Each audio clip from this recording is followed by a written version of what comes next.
Let's speculate for a moment. What would happen if our sun suddenly went out? For an hour, or for a month, or let's say even for a whole year? What would happen to mankind? The very last photons from the surface of our star and the last particles that make up the solar wind have started their final flight towards the Earth. No one yet suspects that the heart of our solar system has stopped functioning 8 to 9 minutes later, and the sky suddenly turns black. Darkness descends upon the entire planet. No matter whether at the moment it's the deep dark of midnight or a bright sunny noontime at your location, you can quickly and easily see the difference. The stars are now all clearly visible against the sheer black backdrop of the sky. The moon is not visible at all, since there's no longer any sunlight were it to reflect. A moment before the onset of the all-enshrouding darkness, bright northern lights may appear due to changes in the magnetic field around the Earth and the disturbances in the ionosphere. The most dreadful consequence of all is the complete and utter cessation of the process of photosynthesis, resulting in plants and cyanobacteria no longer producing oxygen. This will soon lead to, how shall we say it, difficulties for every living being. After an hour, true panic reigns over the heretofore daytime side of the Earth. Power and communication outages propagate across the entire planet. Temperatures everywhere drop by a several degrees and the Earth's surface begins to slowly cool. But from the inside the planet is still heated by its molten core. 24 hours in, dawn has not, and will not arrive. Panic and chaos are enveloping the entire world. State authorities have almost zero control over the situation. Humankind is trying to figure out what the hell happened, while coping with massive power and water supply outages. The temperature on the surface falls to between 5 degrees to 7 degrees Celsius. That's about 41 degrees to 45 degrees Fahrenheit, and has now decreased by about 15 degrees to 20 degrees Celsius. That's a drop of about 30 degrees Fahrenheit. Some species of plants and microorganisms begin to die. The inhabitants of the ocean for the time being feel almost no changes. After 7 days, it's still dark.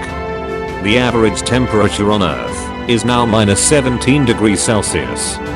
That's about 1 degree Fahrenheit. In areas where there are tectonic faults, it's still warm.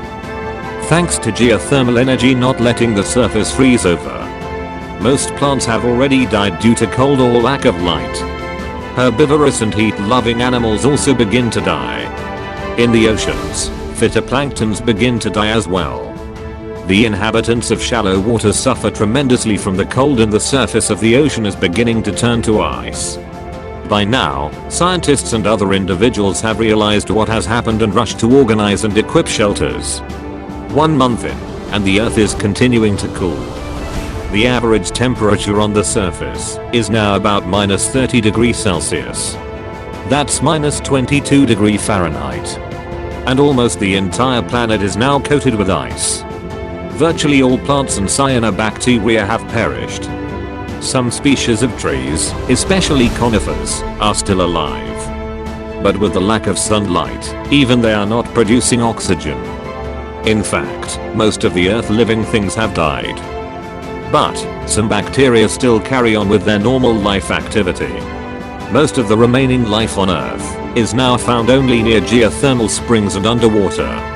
Interestingly, the layer of ice on the surface of the ocean slows down their cooling. And in the areas of oceanic tectonic faults and geothermal sources, the water is still warm, obviously being naturally heated. But even in the ocean, the drama of mass extinction event begins to unfold. 1 year in, and the surface of the Earth and the oceans are covered with a thick layer of ice.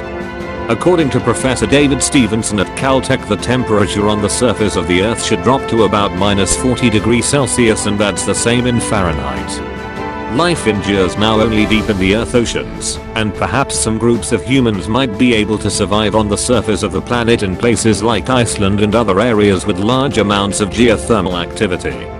Professor Stevenson believes that the Earth will continue to cool for another several thousand years, until the surface temperature reaches approximately minus 160 degrees Celsius.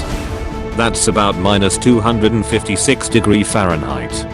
At that point, life on the planet in the usual sense of the word will simply become impossible. And let's not forget about the gravity of the sun. After all, it's unlikely that the sun could suddenly go out without losing its gravitational pull. If the sun ceases to hold the planets and other celestial bodies in their orbit, then the planets and asteroids will simply fly away into outer space. Some of them possibly even colliding with one another. The Earth for one will soar out into deep space where it could get bombarded with asteroids, comets, and radiation, collide with another planet, or even someday end up in the gravity well of a black hole. There's also a very small possibility that, after wandering through space for a very long time, the Earth would be able to integrate into another stellar system and find a new sun. In the end, however, it's important to realize that this scenario is just a fantasy, or rather a thought experiment of sorts. As for the real future of our star, in a couple of billion years the sun will swell and turn into a red giant. Our star will swallow Mercury and Venus, and Earth and Mars will become heated up to several thousand degrees. In 5 billion years, the sun will explode and throw off its outer envelope, leaving at the center of the solar system a gradually cooling stellar core. A white dwarf around which will orbit whatever remains of the solar system after the explosion.